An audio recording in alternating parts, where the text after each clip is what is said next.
Hello everybody, Fanny here. I hope you had a good day. Day 2 of the CHAKRADVENTURE, the sacral chakra. I am pouting on my bed because we had the best interview this morning with Mélissa. I do everything by myself. I'm always here, like recording everything on my own, and I launched this week of interviews, and the first interview that was amazing, 2 hours with so much content. And Mélissa, who is a healer, and she traveled to South America a long time before, a whole bunch of countries. She went back to Canada and did a lot of work, self-development on herself and with trainings, and she worked for a community helping to raise consciousness about the environment and our consumptions habits, the recycling, the compost, until they decided to close the border in Canada, and she's now in Costa Rica because she wanted a more connected way of life. And so now she's in Costa Rica. She was in her garden, in the jungle. That was like so beautiful. And it's not the same that me telling you and her telling you with her energy, her healing vibes. I always say that the healers, of course, they have amazing techniques, and of course the words are powerful and all of that, but it's the energy, most importantly, that when you listen to the healer, they heal you naturally with their energy. So she was really amazing, and yes, and I don't know what happened. I was recording after the live. I was recording, saving the recording, and I don't know what happened. The thing just disappeared. Oh, I'm yawning. I'm just mad. I was mad all day. I was like, man, gave so much information to. And she was saying how she accompanies people and women and couples and groups also to with team building events, or trainings or techniques and stuff like that, to open up and open up the communication on topics like, finances or sex or, intimate relationships, or the taboos, that you can have between people, between couples, between families. The taboos are not the same from a family to another or a person to another. So that was super interesting. And what else did we talk about? And so we will record it. Like, she was super awesome and understanding. We're going to re-record it. She's now going to a community, Casa Pequeña in Costa Rica, to learn the permaculture and, all this way that she's been collecting energy. We talked about the sacred temple. So what is the sacred temple? Of course, it's in a figurative and proper way as well. So the sacred temple, in a figurative way, is the womb, right? The womb of the woman, the creative, not just the woman, the man as well, the creative part of the body, the symbolized like with the flower of life, the symbol of creation, of expansion. So when you have a project that you're working on, you want to manifest more projects and stuff like that, you work with the flower of life. You visualize the flower of life. And she goes to the forest, and so it's the sacred temple within, but it's also all the sacred temples that we have around us, okay? The temple that we build around us for our house, our safe zone, but the temples, the sacred temples from all the civilization. When you go to Angkor Wat in Asia, when you go to Thailand, all the temples, when you go to Mexico, the Uxmal, Chichen Itza, all of that. When you go to Egypt, the pyramids, and we talked about the pyramids, what they're doing. They are now like reactivating the pyramids with our own energy, and all of this is coming together. But it's also not a special place. The sacred temple is everywhere. It's everywhere that you find your sacred space. in nature, in the forest, you reconnect, you refill your energies. And when I was traveling all around the world, I always felt like I was called. And she says the same thing. She was called to go to Costa Rica. She was called. She kept hearing the calling, to go to Costa Rica. And every sacred place I've been to around the world, it was always a calling. Like I had to go to these checkpoints, right, to realign my energy and collect all these light codes, downloads, information, remembering of your past lives. Because when I went to Machu Picchu, I remembered that my past life as an Inca. When I went to Normandy, or when I got to the United States, I got married, I remember my past life related to that time of my life now. And so you unlock little by little the memories, depending on what you need at each moment. But it's also, the sacred space is also what you're bringing out. It's not just what you're taking wherever you're going, it's what you're bringing back out. And that's what she's doing now, right? She's been to all these places, and now wherever she goes, she's giving the training, she's giving the information, the energy, she's re-delivering. Okay, it's also this, the creation. It's also being able to recycle your own knowledge, your own energy, and deliver it, okay, in new ways to create. And now she's going to learn the permaculture, but she's also going to bring her knowledge everywhere and seeding it and planting it. And then it grows like, we're all like little weeds growing all over the place. And it's funny that I have the dream catchers behind me, because I was showing the birds. She was saying that where she is right now in Costa Rica, she has the aras, the beautiful aras, and all kind of animals. And I'm sorry. And I still wanted to record so I don't forget.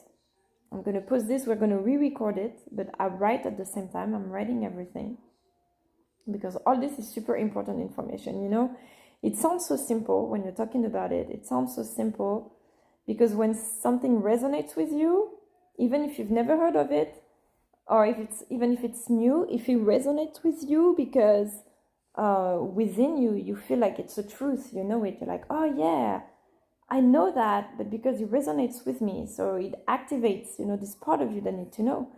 And there is so many people, when you have blocks or wounds or barriers, or when you're reluctant, skeptical, it's important to have a person that resonates with you with their energy, to bring you the healing, and open these blocks, open these doors that are closed and that you need to unlock, right, to grow your consciousness. And we are so many of us doing it all around the place. But even those simple things, those taboos, and she's explained. So I encourage you to look at her page and her techniques, and get her services as well for this communication, to follow her journey. It's so cool. And after that, I talked about, so I filmed, I was in front of my kitchen. I was talking about today how to take back the power as women, become empowered. And she was in the jungle. It's really the spirit of the jungle, of the becoming back to nature, taking back your power. But I was in front of my kitchen, and, to kind of laugh about this stereotype, of the woman in the kitchen. And I was talking yesterday on the video about how women's role has changed, within the years, how we started working, and we no longer want to be the stereotype of the woman, in the kitchen. But you know what? This is so valuable, this culture, the kitchen. And I've been talking about fire and the womb and the creative fire. The fire, like in the story with the jaguar yesterday, the fire is what cooks the meat, right? The jaguar used to cook the meat, and this is when he gave the fire to the human. The secret of the fire And our stomach, so this is a super important information. This is exactly why I'm recording for this exact information. I'm recording this again because we don't know how to eat. We don't know how to eat.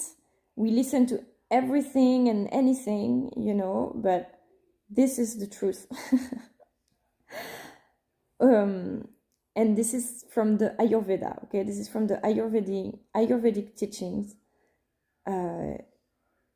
And you're going to recognize it. It's going to make sense if it resonates with you. But what does your body do when you're eating and you're digesting your food? Your body activates, your stomach activates the digestion process, right? So to brew the food, to extract the nutrients, okay, for your body to collect the energy and then get rid of the rest, right? So this is a alchemy. This is a transmutation that happens in your stomach, right?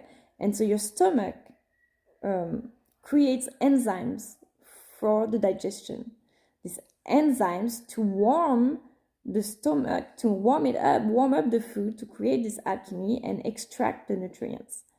So when you're eating raw food all the time, raw food is great. It's the best because you keep all the nutrients. When you overcook all the vegetables, when you overcook everything, it kills most of the nutrients. You're eating substance, you're eating fibers, it's good, it's comfort, but most of the actual nutrients is gone. This is why the raw food, we say, is optimum because you keep the maximum of energy. But at the same time, this is when you make the compromise, because if you eat cold all the time, you asking your stomach to make twice as much effort every single meal to warm up the food and to create these enzymes, creating twice as many enzymes to do the work of digestion, right? You have to warm up inside. If you're eating salad or raw food, les crudités, carrots, I can't. Carrots are super hard for me to digest. Every time I eat raw carrots, my tummy hurts. So my advice here, and this is why warming the food a little bit, you need this digestive fire, it's called, right? To help your body digest. So cook the food. If you have zucchinis or carrots or stuff like that, keep them as raw as possible, but warm them up a little bit. Soften them up a little bit. Warm them up a little bit to help your stomach. This is when you're juicing, you're extracting all the nutrients. So you're easing the work for your stomach. So it's good once in a while to do a juice fasting, because I don't do it because I don't like sweets. I don't like anything sweet. I don't like fruits, cookies, all this stuff. So I rarely eat juices, but I like soup and gazpacho and the soups and stuff like that.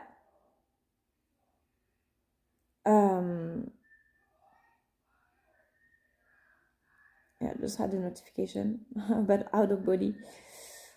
So yes, so it's important. So the fire right now, we're talking about the elements, and she was also talking about reconnecting with the fire and the water and the elements.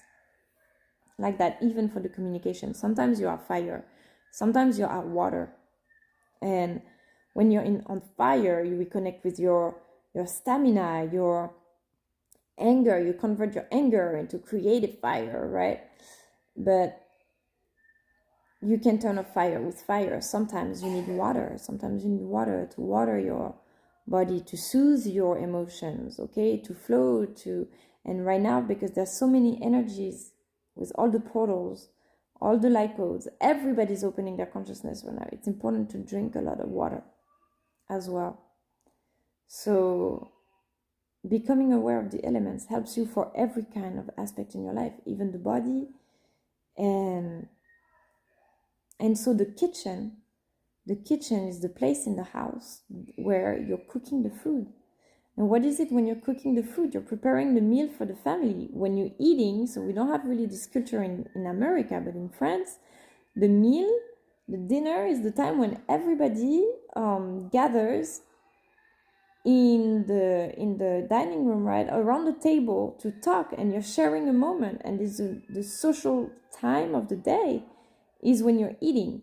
And I remember my grandmas when I was a child to be always in the kitchen cooking something for me, and I was just so excited to go see my grandmas for that. I was like, oh, what are they going to cook for me today? I was like, oh my, of course I love my grandmas, and I was don't love them for the food, but you know, your grandma, you love to be cared for, and how they spoil you and they cook all your best meals every time you go there. And why everybody loves their grandma, because they cook nice stuff for them. And so it's so important. It's so important to value also this role of the woman, because when you have the baby is made of your cells. Okay, so when the baby is born, he's still a part of you, and you're still completely connected to your baby. So it's completely normal that the first year of your life, for me at least, the baby wanted only me, just only mommy. If I would leave the room, he would scream. So for the first year, it was just mommy, mommy, mommy all the time. And the society doesn't encourage you. You know, in most culture, in the Arabic culture or Ayurveda, India, stuff like that, for the first 40 days of the baby being born, you're not supposed to have any visit. You're not supposed to do anything, no cooking, no cleaning, nothing. Just you bonding with your baby and recovering from the delivery. Have you ever heard of that? I don't think a lot of people have heard of that. Okay, but yet in many countries, in Bahrain, it's like this. In Ayurveda, it's the moment that is very important, because if you don't take that time to recover, to regenerate, nourish your body, imagine the creation process. Your body creates life. It's huge. No one can realize what it is until you've done it.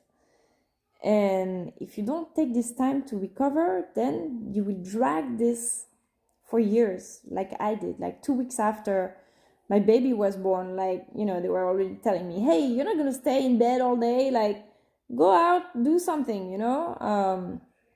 And I even like passed out in the middle of the street, because I was like, oh, okay, I need to be doing something. And from that, to be always like, and taking care of my baby and hearing all the time, hey, so you're gonna do something, hey, you know, oh, okay, oh my God, I have to make a living, I have to bring money, you know, if you have a life before you're independent, and all of a sudden you're taking care of a child is 24/7. A child is all the time.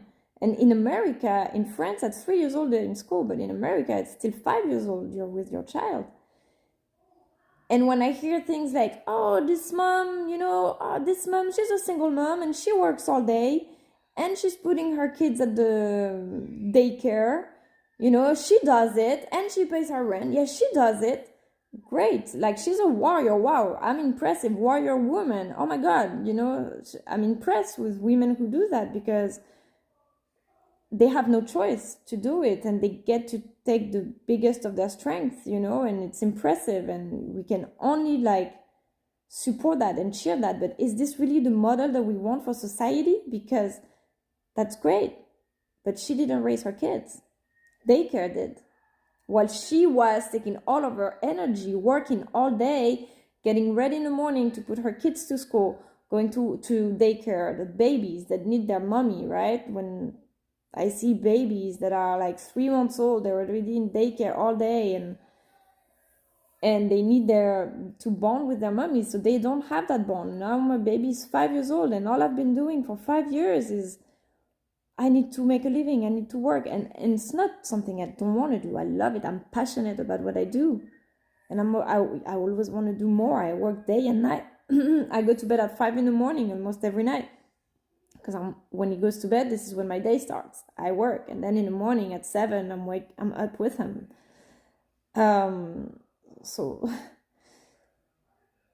So this culture of putting pressure on women now to be like, oh, now it's the 21st century, you know, you have to work, you have to Make a living is the equality, yes, but raising a child is raising the new generation.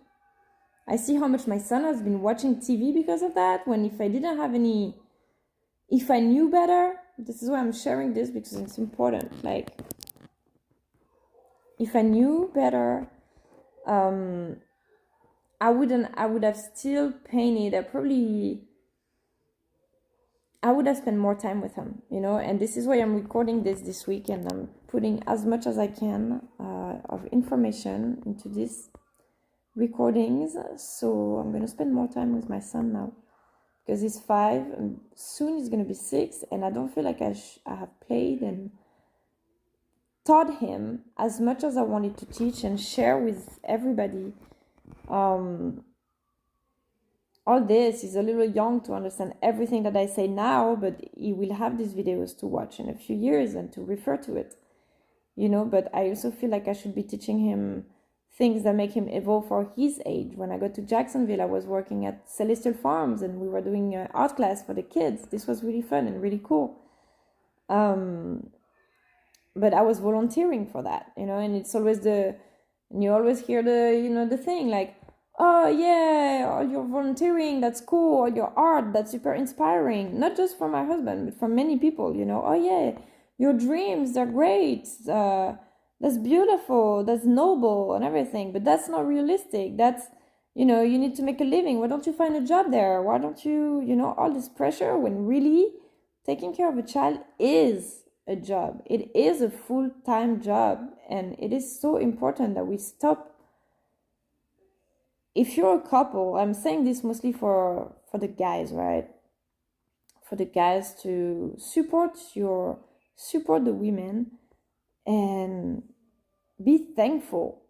You be damn thankful for your woman taking care of your child, because this is a job. Imagine now when I see the dumb stuff that they have on TV, and I see my son, and I get mad. Like, it's not even his fault, it's my fault. I'm like, oh my God, I can't believe he's raised watching this. Like, and I'm guilty. I'm like, I should spend more time with him, teaching him. And you see, right now I'm recording this because the message, I still feel it's a message that needs to be told. And not that, we should go back to the day when women stay home and stuff, but it's still, we shouldn't lose it either. If you're lucky enough that one of the two can work and the other one can be with the child, then this is valuable. And it's not like one has worked and brought all the money and the other one did nothing and had it good. No, if you're raising a child, that's already a lot. And if you have a passion and you're already trying to make a business next to it while managing your schedule, then you're a double Wonder Woman,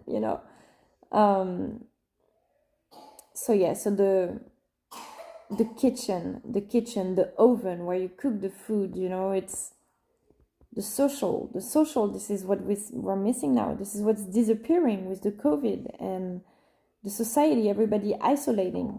We're doing everything on social media, but we're more and more isolated in our everyday life as well. So the social aspect, the warmth, the home, all of this is the sacred temple also.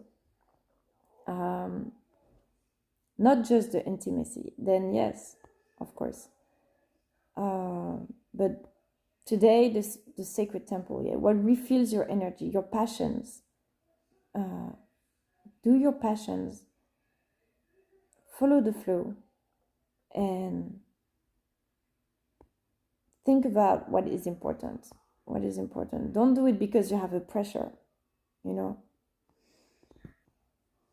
All right, so now my little invitation. I explain a bunch of my paintings and the Metatrons cube and how to work with colors, okay, to symbolize the sacred feminine as well. But I also explain all this in my Metatrons Vibes painting workshop on mastermind.com. So I recommend that you sign up for that. My workshops are really amazing, and it's not because I did it that they're amazing, but it's because it's amazing that I did it. Okay, because all of this information is really amazing, and it's all this concept of society that society is going backwards. Okay, the world right now is going backwards. And when I see people who are like, oh yeah, we need to travel because soon they're going to close the border, which is true, it's scandal. It's a scandal that we are starting to accept that. You know, we shouldn't even like consider that fact and let. So if this happens, it's because we just let it, you know. And I know in France, I talk to some of my friends that are like, oh, we don't go out because we get a fine. What? Excuse me? Like, okay, you know what I'm gonna do with the fine? Like, give me your paper and look what I do with it, because seriously, I'm gonna burn it. If someone gives you a ticket because you're breathing air outside, it's time for a revolution. Okay, if we let this happen, then it's not the fault of the government, it's our fault. All right, the people who change the world is, you know, the people who want to fight for the best. It's not the people who just obey the law all the time. So we have to speak up. I mean, here we're pretty good in Florida because, you know, they haven't forced us to do a vaccine. They haven't forced us to stay home. Like, that was always like recommended. But I think they did a pretty good job in maintaining everybody safe, and because we took it early. But anyway, this is not about COVID today. But this is about the workshops, right? The Metatrans vibes. So I talk about the Metatrans cube. And tomorrow, I am so excited tomorrow to interview Adam Apollo from the Resonance Foundation. Finally! Finally, I'm so excited. I have so many questions. Yes, well, I don't know. We're going to talk about the sun, the new kind of energies and technologies and geometry. And I saw they just launched some NFTs. I have questions about that. I'm going to be the first one to ask all these questions. I'm so excited. So yes, don't miss it. Okay, tomorrow, because you never know if it's now recorded. Watch the live, come with us. It will be on Zoom. I will post the link on Facebook, like always, a few hours before. I hope you join us. It's gonna be really cool. All right, everybody. I hope you have a great evening. I apologize for this. I'm in my bed. I was like, you know what? I'm just going to record it while it's fresh, so I don't forget the content, and we could develop more, but we will record a new video soon with Mélissa when she is in the jungle in Costa Rica. Okay, so it will be a great excuse to do it again. Have a great evening, everybody. I'll see you tomorrow for Solar Plexus Day. Bye-bye. Yes. Another thing that I forgot to mention, and that was super important, super interesting, that Mélissa said, was the importance of grounding and touching the earth. Because, you know, she said that now she's in Costa Rica, she's going to do all the permaculture and stuff like that. And that she felt the need, you know, to put her hands in the soil and to plant things, to work with the earth. Right? And that is so true, because, you know, when you discover the spiritual path and all this consciousness and everything, you're very interested, passionate by the things that you can't see, right? That are not intangible, like the telepathy, the out-of-body experience, the crown chakra, the connection, the remote viewing, your past lives, all this stuff that are starting to become more mainstream with Gaia TV and the Resonance Science Foundation and all kind of programs now. It is becoming mainstream. But it's still kind of new for a lot of people. So, you know, you're interesting to the mysterious things. But the thing is, if you're always in your crown chakra, that was my problem, because I'm very connected. Have a lot of psychic abilities, and I'm a dreamer. I'm very creative. I love having ideas, writing, all these things that connect with your higher chakra, right? The throat chakra. I love to talk, communicate, write, create. I love to see and I love to connect everything, to understand.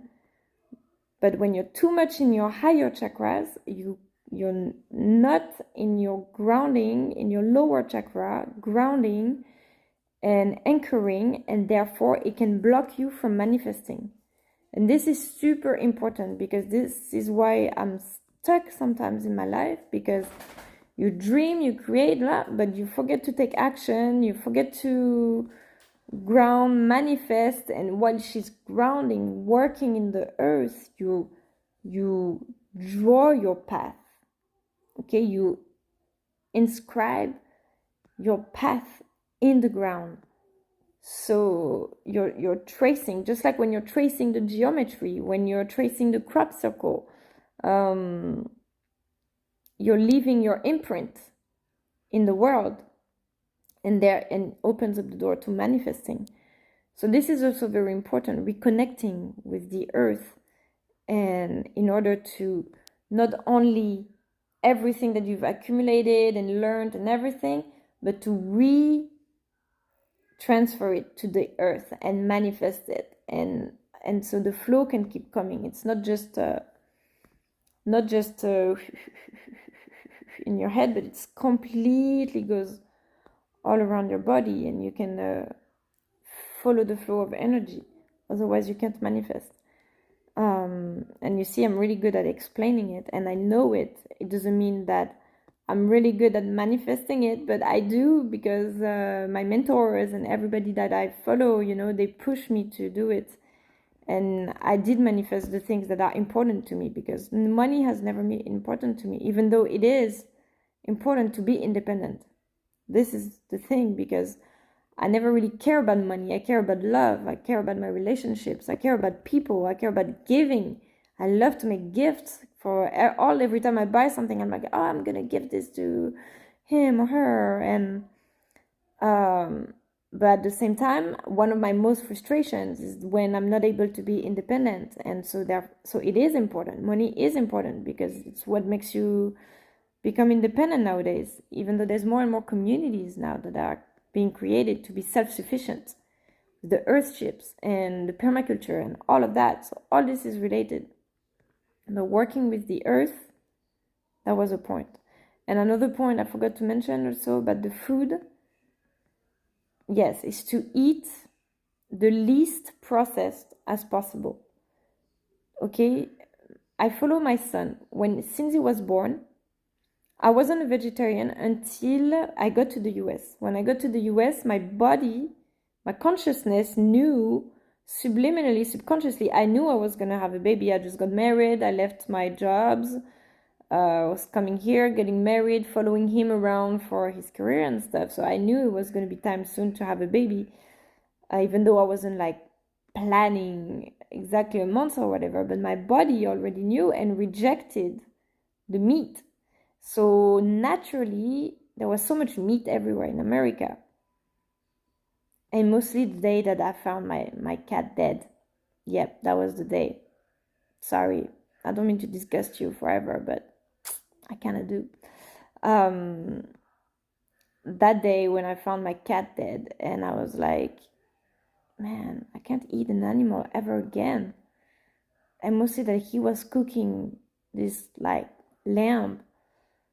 I came back with my cat, and he was eating the lamb, and he forced me to eat. He was like, I was crying for days, for months, for 6 months I was crying every day. Like inconsolable, like literally like crying. You have no idea, like crying, like literally screaming cry for 6 months every day in my bed. Like this is like the first week I got to America. This was my welcome gift. Like I found my cat poisoned. The day I received my green card in my mailbox, I found my cat dead. I will always remember that. But you know what? Laetitia, that I'm going to interview on the 15th, on Monday, she's the one who solved my depression after I lost my cat. She does animal communication, and she's gonna blow your mind. She's amazing. You've never heard of that. Like the way she puts things and she analyzes our relationship with animals and how they're a mirror of all of us and stuff like that. You've never heard this before. And in France, we have a few people who do that, but in the US, not so many. So stay tuned for that. You're gonna love it. But anyway, so I stopped eating meat from that day. And 6 months later, I was pregnant. And I knew that I was kind of like forced to stop eating meat because Esteban, the consciousness of the baby, is with you way before the baby is born, right? Esteban has been a vegetarian since he was born. And he was asking me to prepare my body to get clear from the meat, okay? Because you become what you eat. If you're eating dead stuff, then you have this, let's say when an animal is killed, it's in fear, it suffer, okay? It's what you would feel if you were killed, right? So the animal, the emotion is imprinted in the memory, in the energetic body of the animal, and then you eat that. So then you eat the fear, you eat the death, you know? And I explained already in the challenge yesterday, if you read the PDF file, why our body is not meant to eat animals mostly anymore, that we have all the alternatives. But anyways, Esteban was a vegetarian since he was born. And I looked at what he liked and what he didn't like. And it's so funny because this child has not eaten any processed food ever in his life. He does not like processed food. He will not eat a salad. He will not eat pasta.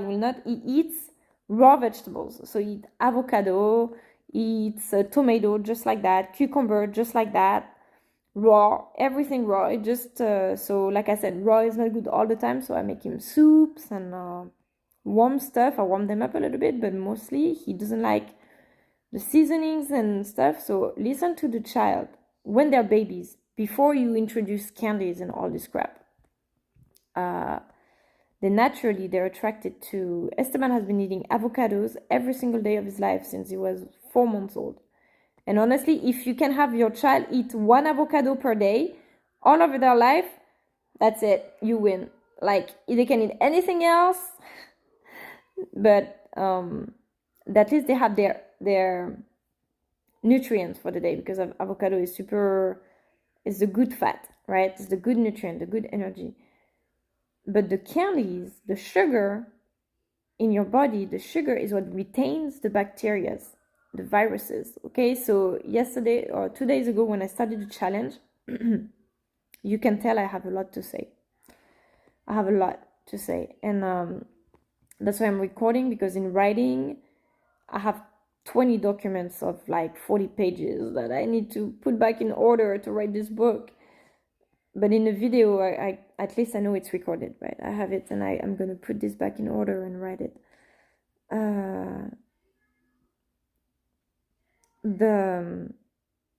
My throat chakra, right? My throat was hurting 2 days ago, and I was like, oh, I'm going to get sick. It literally starting from my throat all the way to here. And I was like, that's it. You know, when you're going to get sick, you feel it. And so I was like, it's okay. I kept recording the video, talking. And because I'm clearing my throat chakra, this morning I woke up and it's all gone. Okay, it's completely gone. I'm not sick anymore. The sickness doesn't stick, right? Usually I'm sick for like half a day and then it goes away. It doesn't stick because I've never had sugar in my life. I've never had sugar. I've never had coffee. I've never had a single coffee in my entire life. I love the smell, but I don't drink it. And I've never had sugar. I'm allergic to sugar. It burns my teeth. Like literally, if I eat sugar, it burns my gingivitis. It burns my teeth. So I can't eat sugar. And so I'm rarely sick. Esteban, he started to be sick like me the other day. And then he had cotton candy and donuts, popcorn, all bunch of crap all day. I don't give him that. Even though I fight against it, that still happens to be in the house. And now he's sick today. Like, he's really sick today. And I keep telling them, but they don't want to believe me. The sugar retains the bacteria in your body. So if you're eating soda, or if you've been drinking soda all of your life and you're like, oh, that's fine, that's fine, that's fine, that's fine, then you're 40 years old and you have diabetes, because all of your life you've retained, and then you're sick. So the least processed, if you love sweets, eat honey. It's natural honey in the tea. I've never had sugar in my tea. I put honey. You have everything. Nature provides everything. So why do we eat this processed food? Because once again, we need more time and we don't have the time to cook, but it's also the pressure of the society, you know. So yeah, anyways, that was my little parenthesis. But the grounded, yes, working with the earth and becoming back to nature. And when I was talking about the temples in Angkor Wat, the Khmer, when they left the villages, nature took over the temples. So nature, now you have the trees over the temples, the nature all over the temples. And it's really the symbol of nature taking back the power over civilization. And now this is what we need. We are at this pivoting point where we have to grow our gardens. We have to stop eating the processed food. We have to stop buying plastic at Walgreens. Everything is plastic. Boycott that. Boycott it. Like, I don't know. I'm no better than anyone, because when I need something and there's plastic, I still buy it. But I want to stop going to Walgreens. I go to Walgreens really when I have something I can't find anywhere else there. But otherwise, let's go to the farmer's market. Let's grow our stuff. Let's start trading. I'm okay to trade a painting against something, you know, or trade the crystal, or trade. One day we traded paintings with an artist. She paints a spirit animal, Manu Guimard in France. She paints spirit animals and really beautifully, things that I cannot do. And she loved my mandala, and we traded paintings. That was really cool. And now with Laetitia, you're gonna love her. So be there on Monday as well, and tomorrow.